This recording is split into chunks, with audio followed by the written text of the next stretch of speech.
책 읽는 교실에 오신 것을 환영합니다. 여러분, 안정적이지만 자신의 꿈과는 전혀 다른 삶을 사는 사람이 있습니다. 또 조금은 고되지만 자신이 꿈꾸는 삶을 사는 사람도 있습니다. 누가 더 행복한 삶을 사는 것일까요? 오늘은 중학교 2학년 국어교과서에 실린 단편소설 세갱영감의 염소 이야기를 읽겠습니다. 별이라는 작품으로 널리 알려진 알퐁스 도데의 작품입니다. 소설 속의 서술자가 그랭고아르에게 쓰는 편지글 속에 세갱영감의 염소 이야기가 들어있는 액자식 구성의 작품입니다. 등장인물의 삶의 방식을 비교하며 읽어봅시다. 작품 읽기를 시작하겠습니다. 세갱영감의 염소 이야기 알퐁스 도데.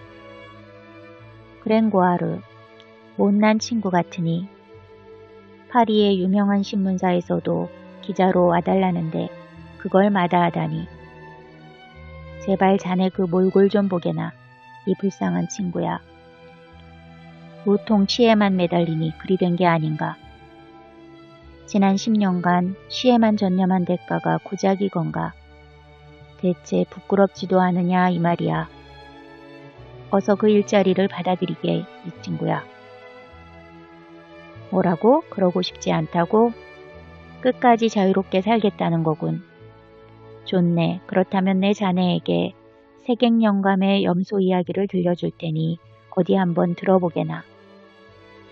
자기 멋대로 살려고 하면 결국 어떤 대가가 따르는지를 깨닫게 될 걸세. 세갱영감은 염소 기르는 일에 별로 운이 없었다네. 염소마다 한결같이 다 죽어버렸거든. 어느 날 아침이면 염소들은 고삐를 끊고 산으로 달아났어. 그러고는 늑대의 먹잇감이 되었지. 영감이 아무리 보듬어줘도, 늑대가 아무리 무섭다고 해도 염소들이 도망치는 것을 막을 도리가 없었어. 세갱영감은 염소들의 이런 성격을 도무지 이해할 수가 없어 화가 치밀었지. 그래도 영감은 절대 포기하지 않았다네. 매번 같은 식으로 염소를 6마리나 잃고서도 또 한 마리를 사들였지. 대신 이번에는 아주 어린 염소로 골랐다네. 영감이 사는 곳에 익숙해지도록 발심산으로 말이야. 그랭고아르, 자넨 세갱영감의 어린 염소가 얼마나 귀여웠는지 모를 걸세. 게다가 순한 데다가 부침성도 있고 젖을 짤 때에도 꼼짝하지 않았어. 우유통에 발을 집어넣는 일도 없었고 정말 사랑스러운 염소였네. 세갱영감의 집 뒤에는 산사나무 울타리가 터진 마당이 있었네. 염소는 이곳에 보금자리를 틀었지. 영감은 잔디밭 중에서도 가장 좋은 곳에 말뚝을 박아 염소를 묶어 놓았다네. 끈을 길게 해주는 정성도 잊지 않았어.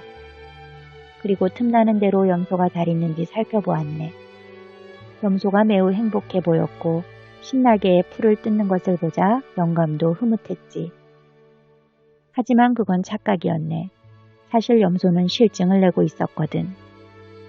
어느 날 염소는 산을 바라보며 생각했다네.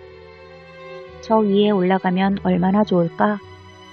목이 떨어져 나갈 것처럼 조이는 이 밧줄 없이 떨기나무를 헤치며 마음껏 뛰어놀면 얼마나 신이 날까? 당나귀나 소는 사방이 막힌 이런 울타리에서 풀을 뜯어도 상관없지만 우리들은 드넓은 벌판을 뛰어다녀야 하는 법인데. 이런 생각이 들자 염소는 곧 입맛이 없어졌다네. 그리고 모든 것이 다 지겨워졌지. 염소는 야위어 가기 시작했고 젖도 잘 나오지 않게 되었네. 세갱영감도 염소가 이상하다는 것을 눈치챘지만 그 이유는 알지 못했다네. 그러던 어느 날 아침 영감이 젖을 다 짜고 나자 염소가 영감을 돌아보며 말했다네. 영감님, 여기는 정말 심심해요. 산으로 갈 수 있게 해주세요. 뭐라고? 블랑케트, 이 집을 떠나고 싶은 거냐? 그래요, 영감님. 이런 순진한 것, 산에는 늑대가 있다는 걸 모르는 거로구나. 늑대와 마주치면 어쩌려고 그러니? 뿔로 받아버리죠, 영감님. 늑대놈이 너의 뿔 따위를 무서워할 것 같으냐? 너보다 더 힘센 뿔을 가진 염소들도 다 먹어치우는 놈이야. 작년에 내 집에 있던 르노드가 어떤 일을 당했는지 아니? 그놈은 힘도 센 암컷 대장이었어. 그 녀석도 늑대와 밤새도록 싸웠지만 결국 새벽녘에 잡아먹히고 말았단 말이야. 불쌍한 르노드, 상관없어요. 그래도 산으로 가게 해주세요. 도대체 내 염소들은 왜 하나같이 이 모양이지? 또 늑대의 배만 채워주게 생겼구만. 절대 안 돼. 영감은 햇빛도 들지 않는 우리의 염소를 가두고는 문을 이중으로 잠가버렸네. 하지만 안타깝게도 영감은 그만 창문 닫는 것을 깜빡했지. 그래서 영감이 나가자마자 염소는 바로 주랭랑을 쳐버렸어. 웃음이 나오나 그랭고하루? 자네는 염소 편일게야. 다음 얘기를 듣고도 계속 웃을 수 있을지 어디 한번 보세나. 말하지 않아도 알겠지. 그랭고하루, 염소가 얼마나 기뻐했는지 말일세. 밧줄도 없고 말뚝도 없고 이제는 마음껏 뛰어다닐 수도 있고 아무데서나 풀을 뜯을 수도 있게 되었지. 정말 풀다운 풀이 자라고 있었다네. 이러한 것들에 반쯤 취해버린 염소는 꽃에 파묻혀 다리를 허공에 벌리고 드러눕는가 하면 낙엽과 떨어진 밤송이에 뒤섞여 언덕을 굴러내려오기도 했지. 블랑케트 요 녀석은 겁이라곤 하나도 없는 놈이었다네. 넓은 도랑도 한 걸음에 냅다 건너뛰는 바람에 진흙이며 물거품에 온몸이 다 젖을 정도거든. 그러던 중 염소는 꽃을 물고 절벽가로 다가갔는데 저 아래 평원에 세객영감의 집과 뒷마당이 보이질 않겠나. 저렇게 작을 수가. 내가 어떻게 저런 곳에서 살았지? 철딱선이 없는 녀석. 그렇게 위에서 내려다보고 있으니 마치 자기가 세상을 다 쥔 것 같았겠지. 어쨌든 세객영감의 염소는 아주 즐거운 하루를 보내고 있었네. 그러다가 갑자기 바람이 스산해졌네. 산도 보랏빛으로 물들었고 저녁이 된 게야. 그제야 문득 염소는 늑대 생각이 난 거야. 하루 종일 까불거리고 노느라 늑대를 까맣게 잊고 있었던 거지. 때마침 계곡 저 밑에서 나팔 소리가 들려왔어. 집 나간 염소를 불러들이는 마음씨 좋은 세객영감의 마지막 울부짖음이었지. 블랑케트도 한편으로는 집으로 돌아가고 싶은 마음이 들었던 것도 사실이야.